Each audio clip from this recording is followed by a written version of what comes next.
Time for your meds, Mr. Kong. The words were a soft ritual, spoken into a silence, so deep it felt like a physical presence in the grand, cold room. Lena held the small paper cup and a glass of water, her movements practiced, economical, honed over 15 years of the same quiet rhythm. She was the ghost in his gilded cage, the keeper of a silence, so profound it had its own gravity. But what she didn't know was that the silence was a shield, and the man she saw as a patient was a king watching his board, waiting for the one move that would change everything. Get ready for an emotional roller coaster, because some secrets don't just break hearts, they shatter worlds. What would you do if the person you've cared for, the one you thought was helpless, was actually the most dangerous person in the room? For Lena, this wasn't a question. It was the start of her day. Every morning at 7 a.m., she would enter Minjun Kang's suite. The air always chilled from the marble floors and the heavily curtained, locked windows that faced the manicured, empty gardens. 15 years. 15 years of bathing, clothing, and feeding a man who hadn't spoken a word or moved a single voluntary muscle since the day she was hired. He was a statue of a man, his handsome face a frozen mask of neutrality, his dark eyes the only part of him that seemed to hold any depth, though they stared straight ahead, seeing nothing. Or so she believed. She was just the nurse, a 35-year-old woman who had long ago accepted her own invisibility to the world. Kind, smart, hardworking. Those were words her mother used to use, but they felt like they belonged to a different person now. Here, she was a function, a pair of hands. The only other person she regularly interacted with was Mr. Cho, the stern, impeccably dressed man who served as Mr. Kang's gatekeeper and handler. He would give her the day's instructions, his words always clipped and formal. The West Wing windows are being cleaned today. Ensure the drapes remain closed, or a delivery is expected at noon. Do not answer the door yourself. He was loyal but conflicted, his gaze always carrying a weight she couldn't decipher. The routine was her safety and her prison. Prepare the food, a specialized liquid diet. Read to him from the newspaper, her voice a low murmur against the oppressive quiet. Reposition him every 2 hours to prevent sores. It was a life measured in small, repetitive tasks. But lately, something was off. A subtle anomaly. Yesterday, the television had been on a financial news channel when she entered. She always left it on a classical music station. She'd chalked it up to a mistake by the night staff, but the feeling lingered, a tiny splinter of unease in the smooth surface of her day. She dismissed it, just as she dismissed the flicker in his eyes when the news anchor mentioned a rival family's corporate takeover. Just a trick of the light. It had to be. The feeling of being watched grew stronger over the next few days. It was a prickling sensation on the back of her neck, a sudden chill in the warm room that made her pause, her hand hovering over Minjun's shoulder. She would scan the opulent suite, her eyes catching on the rows of leather-bound books he would never read, the expensive art on the walls he would never see, the thick Persian rug that muffled all sound. Everything was always in its place, except when it wasn't. A silver pen, usually aligned perfectly with a notepad on the bedside table, was now angled slightly to the left. A book on military strategy that she had dusted and placed back on its shelf yesterday was now protruding by 1/4 of an inch. Tiny, insignificant details. Things a paralyzed man couldn't possibly have touched.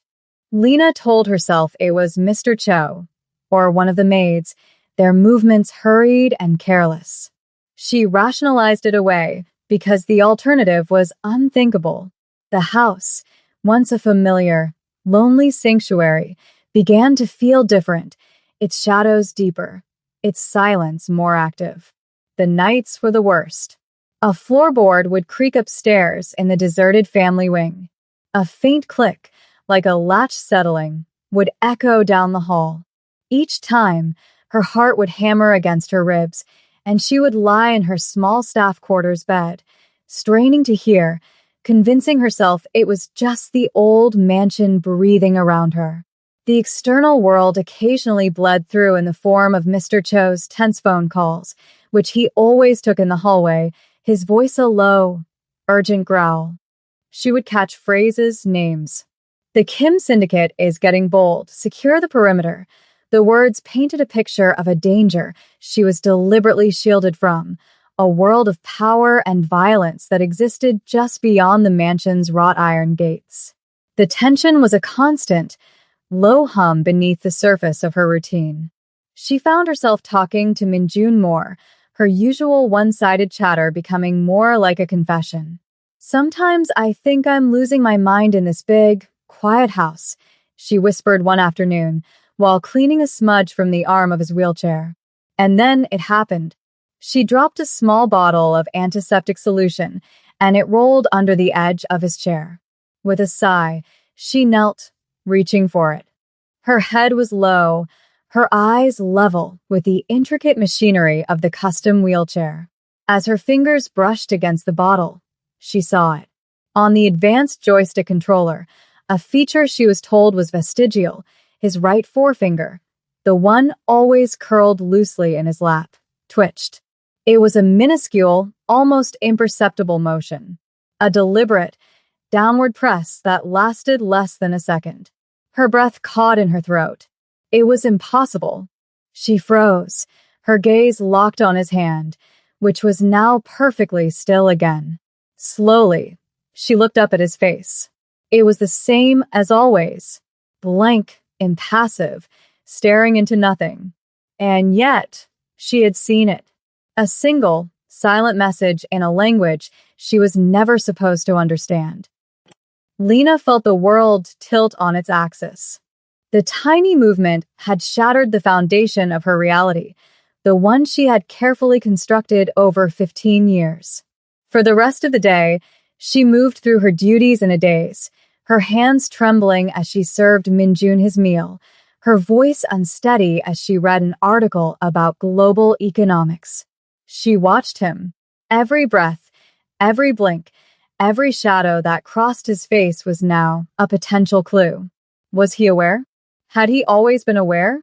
Was her entire life here, her quiet confessions, her moments of lonely vulnerability, all a performance for an audience of one? The man she pitied was a stranger. The patient she cared for was a lie. The sheer scale of the deception was dizzying. That night, the external threat she had only heard in whispers crashed into their insulated world. An alarm blared through the mansion, a piercing shriek that was immediately followed by the deafening clang of steel shutters slamming down over every window. Music. The house was plunged into an artificial twilight, the only light coming from the emergency fixtures that cast long, menacing shadows down the marble hallways. Mr. Cho burst into the room, his face pale and grim, a phone pressed to his ear. "Locked down," he snapped at Lena, not bothering with pleasantries. "The Kims have breached the outer wall. Stay in this wing. Do not open this door for anyone." He was gone as quickly as he appeared, leaving Lena with a thunderous pounding of her own heart and the silent man in the wheelchair. She was trapped. Trapped not just by the physical lockdown, but by the terrifying new knowledge she held. The silence in the room was no longer peaceful. It was heavy, suffocating, a living thing coiling between them. She backed away from Minjun's chair, her eyes wide, until her back hit the cold wall. She had to care for him, had to maintain the routine, but now it felt like a dangerous dance. A dance with a man who held all the cards, a man who had feigned total helplessness for more than a decade. The air was thick with unspoken questions. What did he want? Why the elaborate charade? The power dynamic had been inverted in a single, terrifying instant. She was no longer the caregiver. She was the prisoner, locked in a cage with a predator who had been pretending to be asleep. 10:47 p.m. The house was a tomb, the silence broken only by the hum of the backup generator. Lena paced the length of the suite, the soft soles of her nurse's shoes making no sound on the thick rug. Every time she looked at Minjun, she expected his head to turn, his lips to move. But he remained a perfect statue of infirmity, a masterpiece of deception. And she realized, with a fresh wave of horror, that she was part of his disguise. Her presence, her years of devoted, public care, was the most convincing part of his lie. The hours of the lockdown stretched into a day, then two. The oppressive quiet of the sealed mansion became a pressure cooker for Lena's anxiety. Mr. Cho was a phantom, appearing only to deliver terse updates and trays of food, his face etched with a stress that spoke of a war being fought just outside their steel-plated sanctuary. Confined to the master suite and the adjoining library, Lena felt her world shrinking. On the second night, desperate for a distraction, a way to quiet the screaming questions in her own mind, she began to clean. It was a compulsion, a need to impose order on a world that had dissolved into chaos. Wiping down the vast mahogany bookshelves in the library, her fingers traced the spines of books on philosophy, history, and war. Her hand brushed against a decorative panel, and she felt it give, just slightly. A faint click. Her breath hitched. Driven by a desperate curiosity, she pressed again. A section of the bookshelf swung inward, revealing a dark, shallow cavity. Inside sat a single, leather-bound photo album and a thin file folder tied with a faded ribbon. Her hands shook as she lifted them out. This was a violation, a trespass into a past she had no right to see, but she couldn't stop herself. She sat on the floor, the emergency light casting a pale glow on the objects in her lap. She opened the folder first. It was filled with yellowed newspaper clippings. The headlines were stark. Kong family ambushed, heir apparent critically injured, rival syndicate suspected in brutal attack. The articles detailed the event from 15 years ago. A violent, targeted strike on Minjun's motorcade. His younger brother, a rising politician, was killed instantly. Minjun himself was reported to have sustained a catastrophic spinal and brain injury, leaving him in what doctors called a persistent vegetative state, the official story, the lie she had been living. Then she opened the photo album. The man in the pictures was someone she barely recognized. It was Minjun, but it was a Minjun who smiled, whose eyes were alive with warmth and intelligence. In several photos, he was with a beautiful woman with a kind smile and a little girl with bright, curious eyes. His daughter. His wife. There were pictures of him pushing the little girl on a swing, of the three of them on a beach, their faces alight with joy. He looked happy. He looked whole. He looked like a man who had everything. Lena stared at the images, a profound, aching sadness welling up inside her. This was what he had lost. This was the man who had disappeared 15 years ago. She finally understood. The silence, the paralysis, it wasn't a medical condition. It was a fortress. He had buried himself alive to protect something, or to wait for something, to hunt. Every moment of her service, every gentle touch, every one-sided conversation had been with this man, this grieving husband and father, this silent tactician biding his time. The knowledge was a physical weight, settling in her chest. She looked over at the doorway, where Minjun sat in his wheelchair, a still silhouette against the dim light. He had been listening to her for 15 years. He knew her loneliness, her quiet hopes, her fears. And she had known nothing of the inferno of loss and rage burning behind his silent eyes. The lockdown ended as abruptly as it began. Mr. Cho appeared, his suit disheveled, a deep exhaustion in his eyes. "It's over for now," was all he said. The steel shutters retracted with a groan, letting in the gray light of dawn. But the sense of peace was a fragile illusion. The breach, though repelled, had been a show of force, a promise of what was to come. Later that day, the promise was delivered. There was no alarm this time, just a sudden, chilling silence as the mansion's few remaining staff were swiftly neutralized. The double doors to the master suite were thrown open, and a man strode in, flanked by two imposing figures. He was older, his face a mask of cruel arrogance.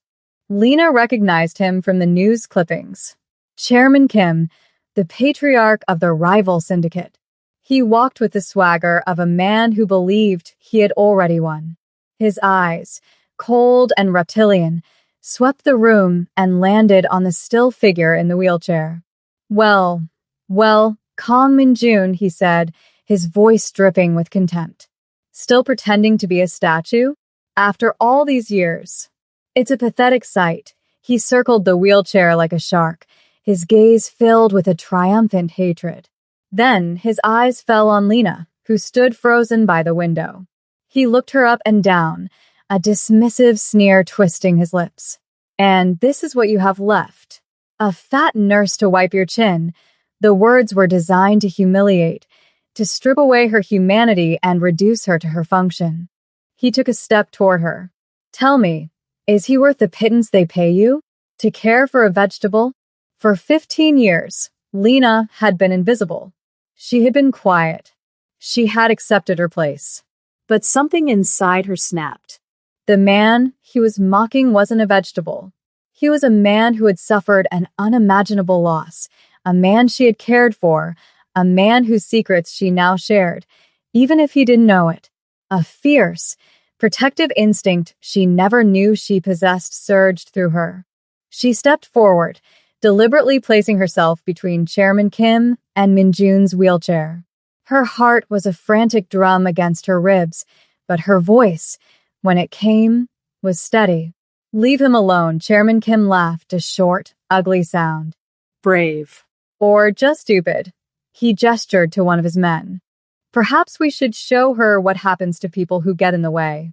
Maybe if we hurt her, you'll remember how to make a sound. Kong, the threat hung in the air, thick and immediate.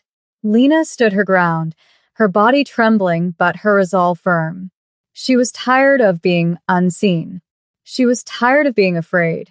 In that moment, as the thug started towards her, she looked at Min-jun. His face was still a mask, but in the depths of his dark, unmoving eyes, she saw it. A flicker, a storm gathering, a cold, calculated rage that promised retribution. A tight, visceral thought, not her own but felt as clearly as a shout in the silent room. Rage. Cold. A predator's stillness. Not her.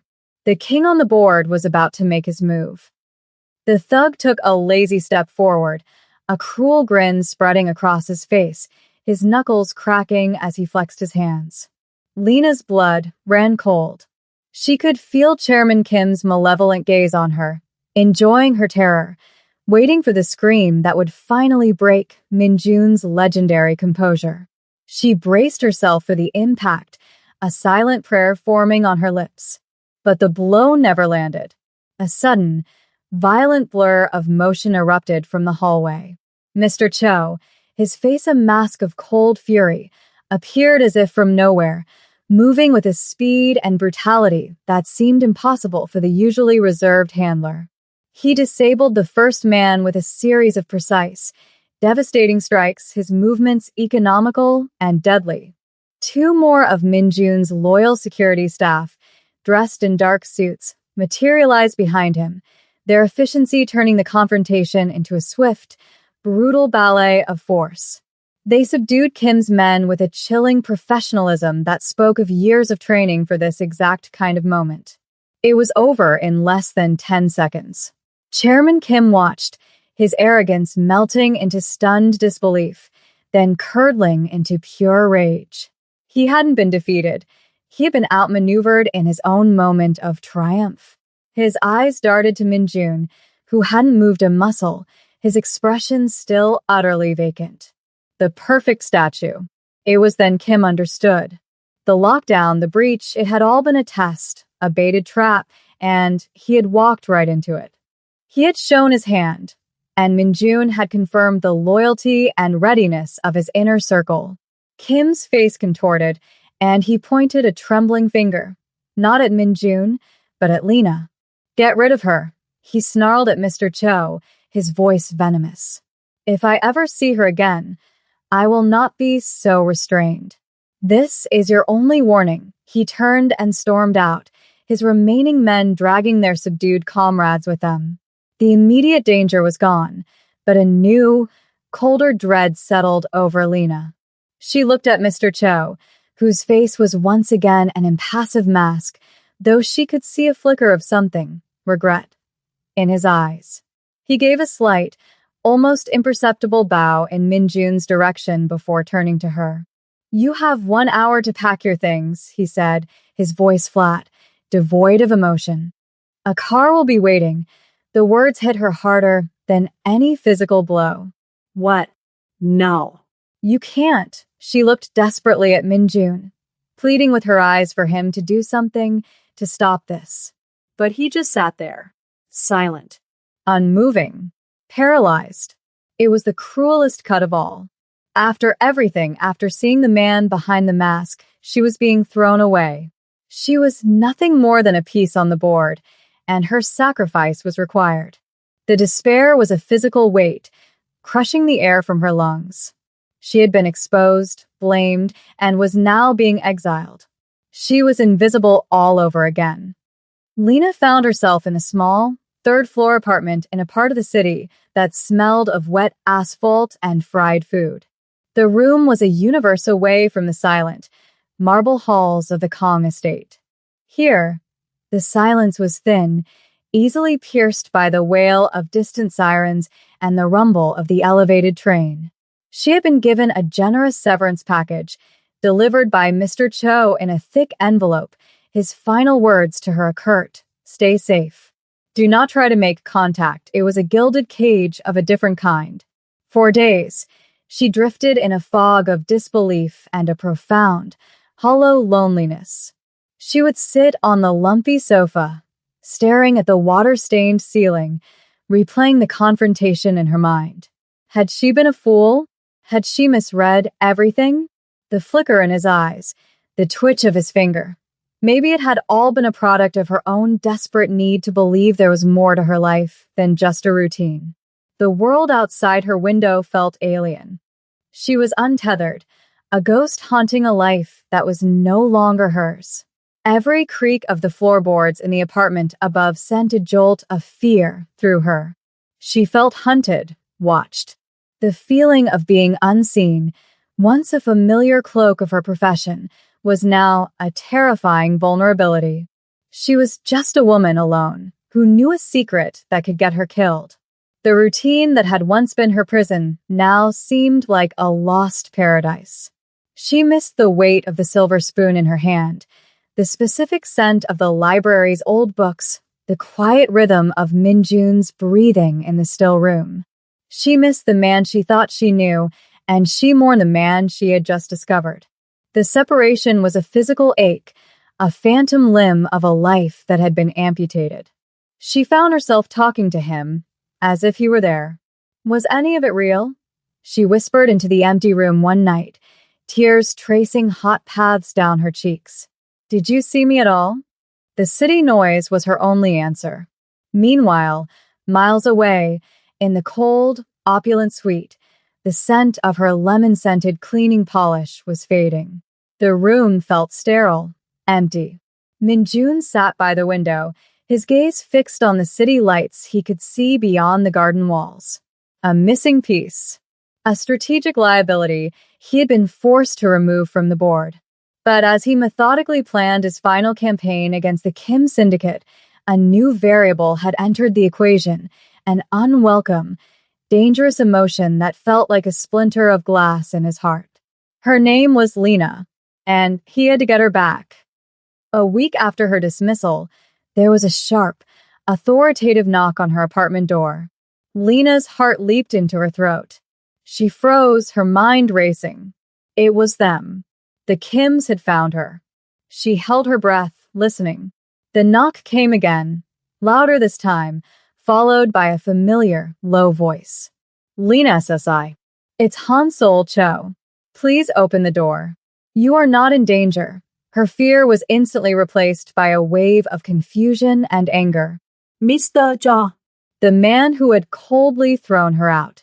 With trembling hands, she unlocked the door, opening it only a crack. He stood in the dimly lit hallway, looking out of place in his perfectly tailored suit. His face was etched with a deep weariness, but his expression was serious, urgent. "We need you to come with me," he said, his voice quiet. "Why?" she asked, her voice tight with resentment. "So you can throw me away again when I become inconvenient." Mr. Cho's impassive facade cracked for a moment. A flicker of genuine remorse crossed his features. "That was not my choice.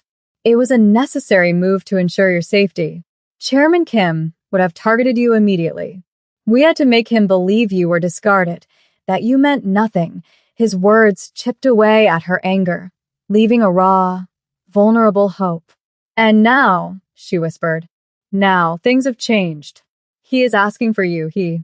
The word hung in the air, electric with meaning. It wasn't a summons from a distant, powerful entity. It was a personal request. A part of her screamed to slam the door, to run, and never look back. But a deeper part, the part that had seen the truth in Minjun's eyes, knew she had to go. She had to have answers. The car ride was silent, the windows tinted black, obscuring their path through the city. They didn't return to the main estate, but to a discreet, modern penthouse overlooking the Han River. Mr. Cho led her into a large, sparsely furnished living room. And there he was. He was not in his wheelchair. He was standing by the floor-to-ceiling windows, dressed in simple black trousers and a gray cashmere sweater, his back to her as he watched the city below. He was taller than she had imagined, his posture radiating a quiet, coiled power. He turned slowly, and for the first time, she saw him not as a patient, but as the man he truly was. His face, no longer a blank mask, was carved with the lines of old grief and new purpose. His eyes, clear and fiercely intelligent, met hers. "Thank you for coming, Lena," he said. His voice was deeper than she had ever imagined, a low, steady baritone that held the gravel of long disuse. The sound of it, after 15 years of silence, was so shocking she felt her knees weaken. "I owe you an explanation. And an apology." He gestured to a simple sofa, and she sat, feeling as if she were in a dream. He remained standing, a respectful distance away, his presence filling the room. 15 years ago, he began, his voice calm and measured, Chairman Kim arranged the ambush that you read about. It wasn't meant to injure me.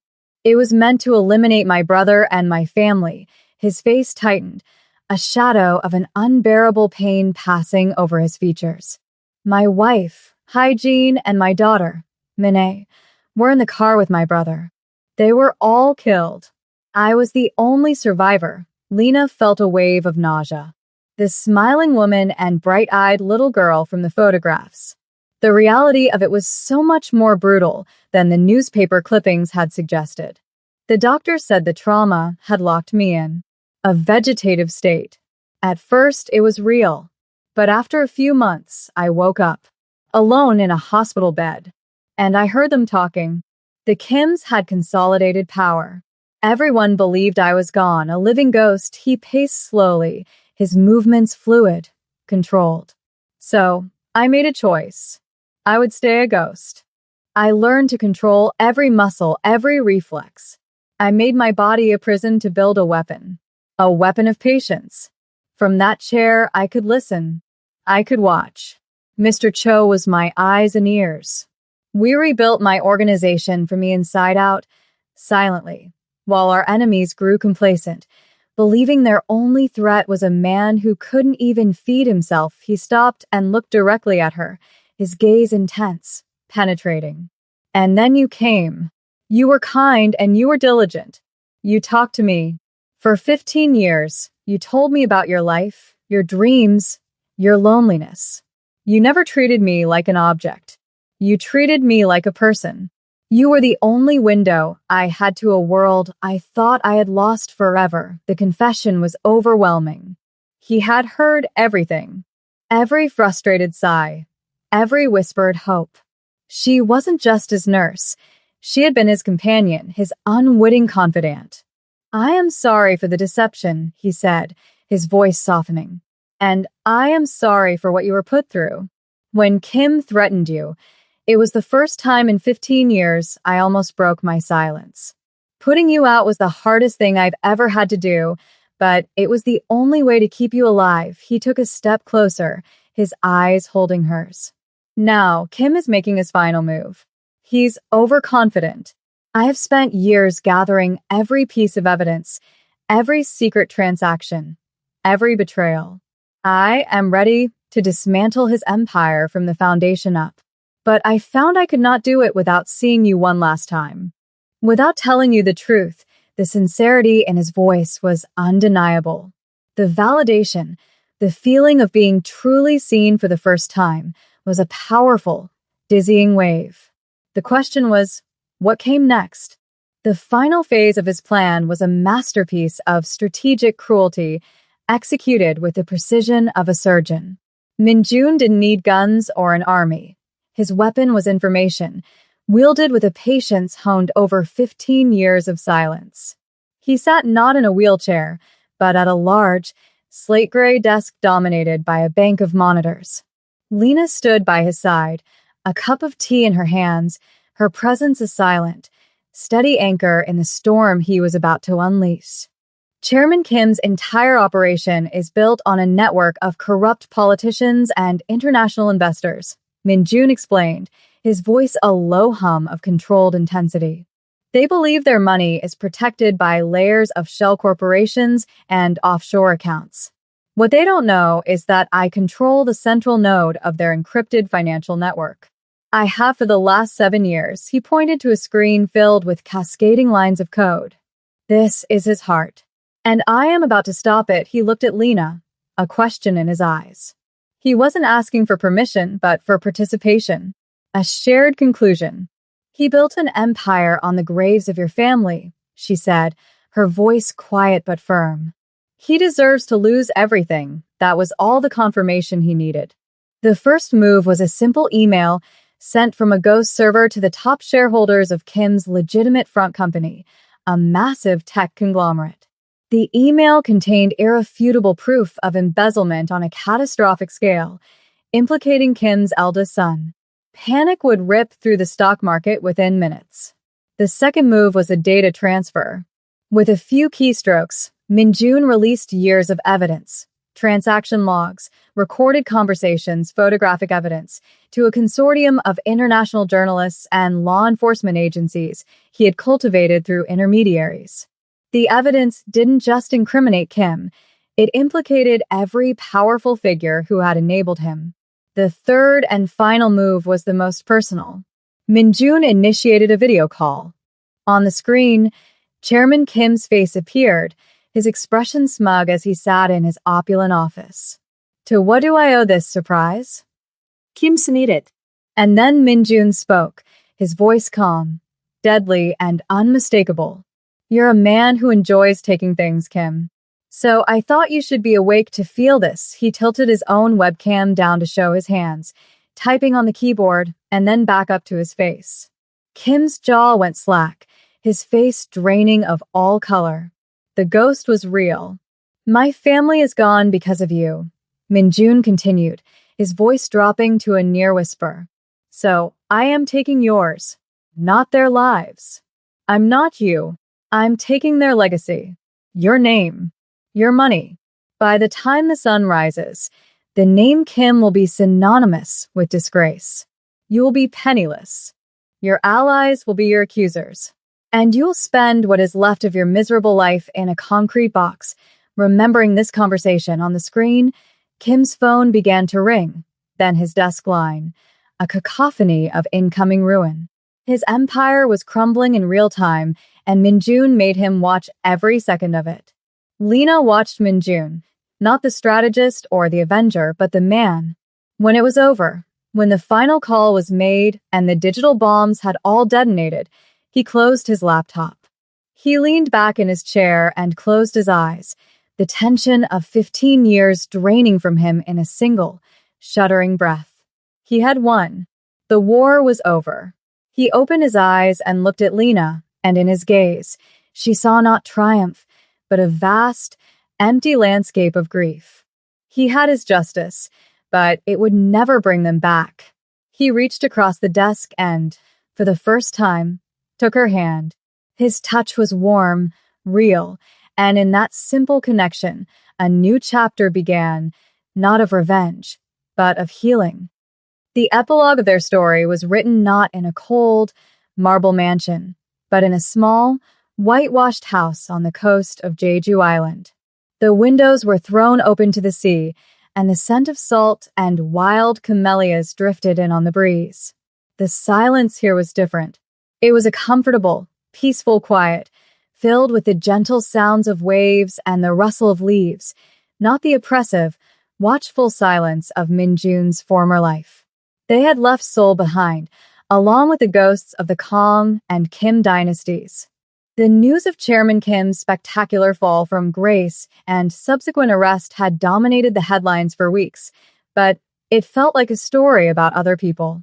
Minjun was no longer Kong Minjun, the feared strategist. He was just Minjun, a man learning to live in the light again. He spent his days walking the black sand beaches, the wind whipping through his hair, his face slowly losing the tight, controlled mask he had worn for so long. Lena was no longer just a nurse. She was a partner, a confidant, a woman who had chosen to stand by a man who had been to hell and back. Their routines were simple, a quiet dance of healing. She would read to him in the evenings, not from newspapers, but from novels, their stories weaving a new tapestry of shared experience.